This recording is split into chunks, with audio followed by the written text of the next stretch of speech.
नमस्कार दोस्तों, एक बार फिर से आप सभी का स्वागत है तुल्यारेस के इस ऑनलाइन प्लेटफॉर्म पर। और दोस्तों, हम जो टेस्ट सीरीज कर रहे हैं उसी क्रम में आज अपने फिर से कुछ और इम्पोर्टेंट क्वेश्चंस के विषय में डिस्कस करेंगे। सारे के सारे क्वेश्चन जो हैं वो रीट एसएसटी के नए सिलेबस पर आधारित है और काफ़ी इम्पोर्टेंट क्वेश्चन है। हम देखेंगे किस प्रकार के प्रश्न आपसे पूछे जा सकते हैं। आगे बढ़ने से पहले एक बार फिर से आपसे कह देना चाहूँगा कि अगर आपने चैनल को सब्सक्राइब नहीं किया है तो कर लेना, वीडियो को लाइक कर देना दोस्तों, क्योंकि काफ़ी इंपॉर्टेंट क्वेश्चन आपके लिए यहाँ पर लाए जाते हैं। और दोस्तों, साथ ही मैं आपको ये एक बात और कहना चाहूँगा कि अगर आप टेस्ट का पूरा लाभ उठाना चाहते हैं तो हमेशा की तरह कमेंट जरूर कीजिएगा और अपना स्कोर जरूर चेक कीजिएगा। तो देखते हैं आज का हमारा पहला प्रश्न। दोस्तों, आज का हमारा पहला प्रश्न है, राष्ट्रपति पर महाभियोग का आरोप संसद के किस सदन द्वारा लगाया जा सकता है?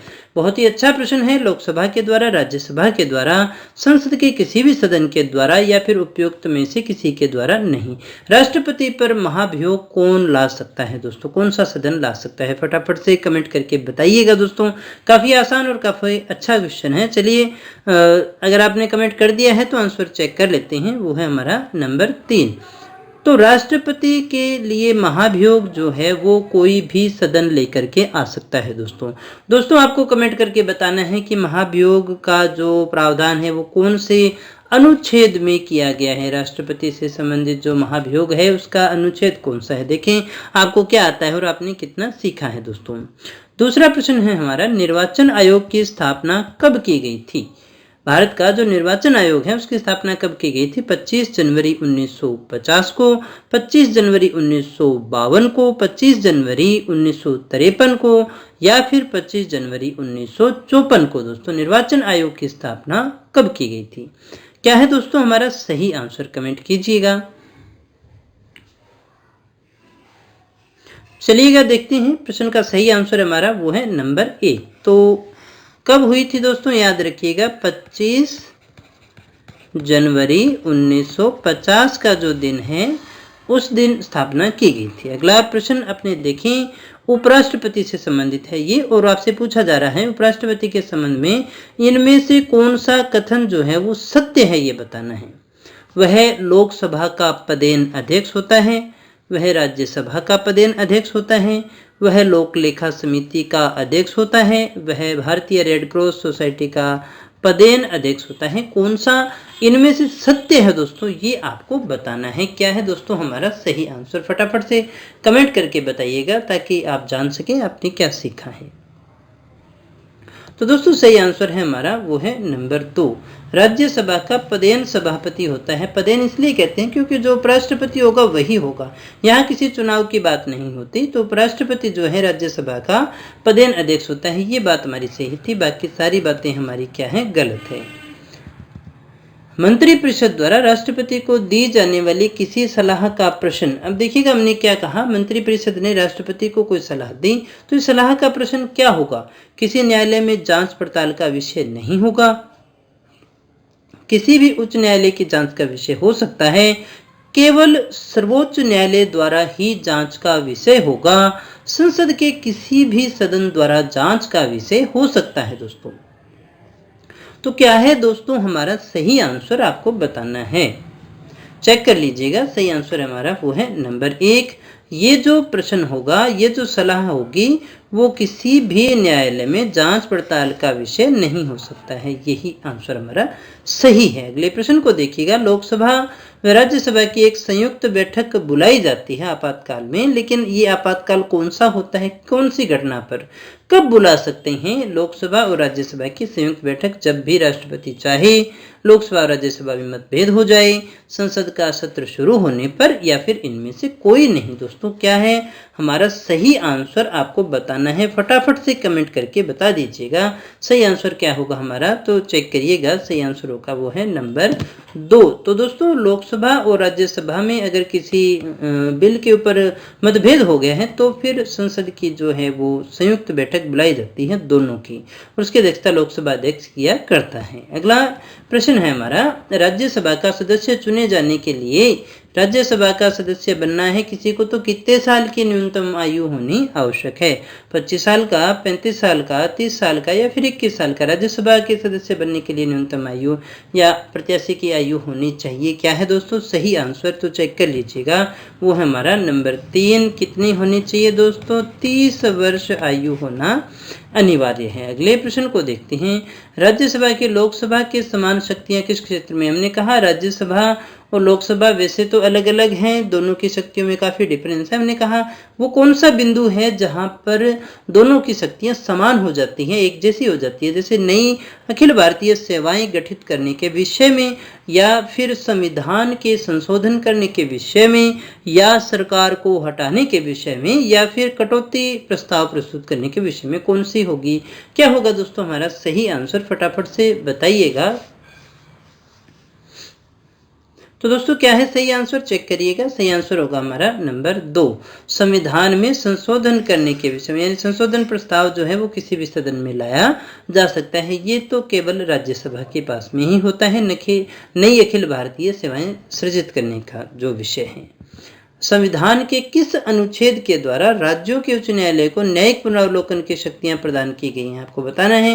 न्यायिक पुनरावलोकन जो है वो उच्च न्यायालयों को दिया गया है, वो किस अनुच्छेद के द्वारा दिया गया है? अनुच्छेद 222 के द्वारा, 26 के द्वारा, 28 के द्वारा या फिर 30 के द्वारा? क्या होगा दोस्तों? कमेंट करिएगा, तभी हमें पता चलेगा कि हमें क्या आता है और हमने क्या सीखा है। दोस्तों क्या है हमारा सही आंसर? चेक करिएगा, सही आंसर हमारा वो है नंबर 2, अनुच्छेद 226। कौन सा आर्टिकल है दोस्तों? आर्टिकल 226 है, जिसके द्वारा ये शक्तियां प्रदान की गई है। अगला प्रश्न देखते हैं। किस मामले में उच्च न्यायालय और उच्चतम न्यायालय दोनों की अधिकारिता में आते हैं? कौन सा मामला है जो उच्च न्यायालय और उच्चतम न्यायालय यानी सुप्रीम कोर्ट और हाई कोर्ट दोनों के अंतर्गत आता है? वो कौन सा है दोस्तों? क्या है सही आंसर? केंद्र और राज्यों के बीच विवाद है, या राज्यों के परस्पर विवाद है, मूल अधिकारों का संरक्षण है, या संविधान के उल्लंघन से संरक्षण है? क्या है दोस्तों इनमें से सही आंसर हमारा? तो दोस्तों हमारा सही आंसर है वो है नंबर 3, मूल अधिकारों का संरक्षण। मूल अधिकारों के संबंध में दोनों को शक्तियां हैं, दोनों के अधिकार में आता है। दोस्तों कौन भारत में एक राज्य के राज्यपाल की नियुक्ति करते हैं? राज्य के राज्यपाल की जो नियुक्ति होती है वो किसके द्वारा की जाती है? संसद के सदस्य द्वारा, केंद्र सरकार के द्वारा, अटॉर्नी जनरल के द्वारा, या फिर विधानसभा के सदस्य के द्वारा? कैसे करते हैं दोस्तों? क्या है सही आंसर हमारा? फटाफट से आंसर कीजिएगा ताकि हम देख सकें आपने क्या सीखा है। चलिए देखिए, सही आंसर हमारा वो है नंबर 2, केंद्र सरकार जो है वही होती है। अगला प्रश्न है हमारा, पंचायती राज व्यवस्था है किसकी है? स्थानीय शासन की है, स्थानीय प्रशासन की है, स्थानीय स्वशासन की है, ग्रामीण स्थानीय शासन की है? पंचायती राज व्यवस्था किससे संबंधित है दोस्तों? क्या है सही आंसर हमारा? तो दोस्तों सही आंसर है वो है नंबर 3, स्थानीय स्वशासन। अगला प्रश्न देखिएगा, राज्य प्रशासन में मंत्रिमंडल का मुखिया कौन होता है? राज्य जो प्रशासन है उसके अंदर मंत्रिमंडल होता है, उसका मुखिया कौन होता है? प्रधानमंत्री, राज्यपाल, मुख्यमंत्री या फिर विधानसभा अध्यक्ष? राज्य प्रशासन में मंत्रिमंडल का मुखिया होता है, कौन होता है दोस्तों?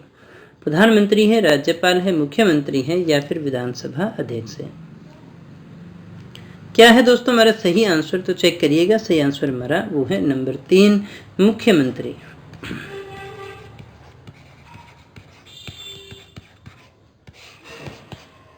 अगला प्रश्न देखिएगा दोस्तों हमारा है, युद्ध, बाह्य आक्रमण और सशस्त्र विद्रोह के कारण किस अनुच्छेद के तहत आपातकाल लागू किया जा सकता है? हमने कहा बाह्य आक्रमण हो गया है, युद्ध हो गया है, सशस्त्र विद्रोह हो गया है, इस कारण कौन से अनुच्छेद के तहत आपातकाल लागू किया जाता है? 352, 56, 60 या फिर 50?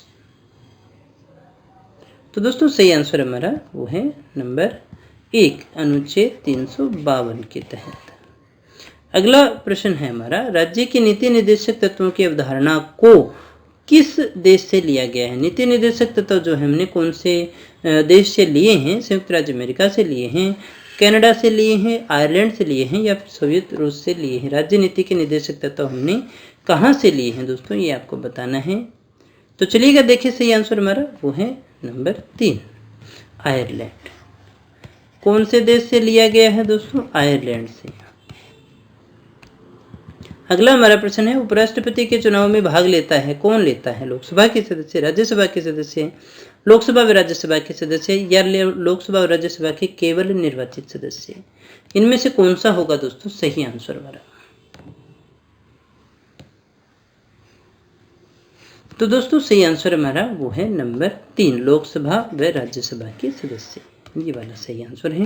उसके बाद में देखिएगा, मंत्री के रूप में नियुक्त व्यक्ति को संसद का सदस्य न होने पर कितने माह की अवधि के भीतर संसद के किसी सदन की सदस्यता प्राप्त करनी होती है? हमने कहा किसी व्यक्ति को मंत्री बना दिया गया, वो संसद का सदस्य नहीं है, तो उसे कितने माह के भीतर संसद के किसी भी सदन की सदस्यता लेनी होगी? 1 माह, 3 माह, 6 माह या फिर 9 माह? तो दोस्तों क्या है सही आंसर, चेक करिएगा, वो है हमारा नंबर 3, यानी 6 माह के अंदर उसे किसी भी सदन की सदस्यता लेनी होती है, तभी वो मंत्री रह पाएगा। भारत के लगभग मध्य भाग से गुजरने वाली अक्षांश रेखा कौन सी है? भारत के लगभग मध्य भाग से कौन सी अक्षांश रेखा गुजरती है दोस्तों? ये आपको बताना है, ये वाली रेखा ही गुजरती है, तो आपको मैंने आंसर बता भी दिया है। तो सही आंसर हमारा वो है नंबर 4, कौन सी रेखा है? कर्क रेखा। आपको बताना है कौन कौन से राज्यों से गुजरती है, तो 8 राज्यों से ये गुजरने का काम करती है। विषुव का तात्पर्य क्या होता है? विषुव जो शब्द है, ये शब्द आपने काफ़ी बार सुना होगा, विषुव होता है ना, शरद विषुव और वसंत विषुव, है ना। ये इस विषुव का अर्थ क्या होता है? संपूर्ण पृथ्वी पर समान दिन रात, उत्तरी गोलार्ध में सबसे छोटा दिन, दक्षिणी गोलार्ध में सबसे छोटा दिन, या फिर उपर्युक्त में से कोई नहीं।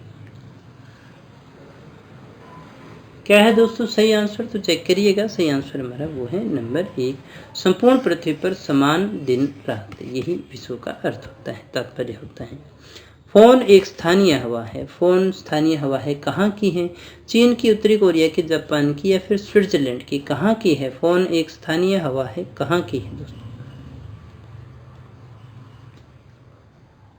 तो दोस्तों सही आंसर हमारा वो है नंबर 4, स्विट्जरलैंड की। फोन कहाँ की स्थानीय हवा है? स्विट्जरलैंड की। जिस अक्षांश पर वार्षिक तापांतर न्यूनतम होता है, यानी वार्षिक उच्चतम न्यूनतम तापमान में अंतर जो है वो न्यूनतम होता है, वो कौन सी रेखा है? भूमध्य रेखा, कर्क रेखा, मकर रेखा या फिर उत्तरी ध्रुव वृत्त? भूमध्य रेखा देखो 0 डिग्री होती है, कर्क रेखा 23.5 डिग्री होती है, मकर रेखा भी 23.5 डिग्री होती है, ये दक्षिणी गोलार्ध में होती है, ये उत्तरी गोलार्ध में होती है। उत्तरी ध्रुव वृत्त ये अपने 66.5 डिग्री ले सकते हैं, तो कौन सी होगी दोस्तों? चेक करिएगा, सही आंसर हमारा वो है नंबर 1, भूमध्य रेखा जो है वहाँ पर होता है, क्योंकि यहाँ पर सूर्य की किरण लगभग वर्ष पर सीधी पड़ती है इसलिए। तो दोस्तों ये थे आज के हमारे प्रश्न।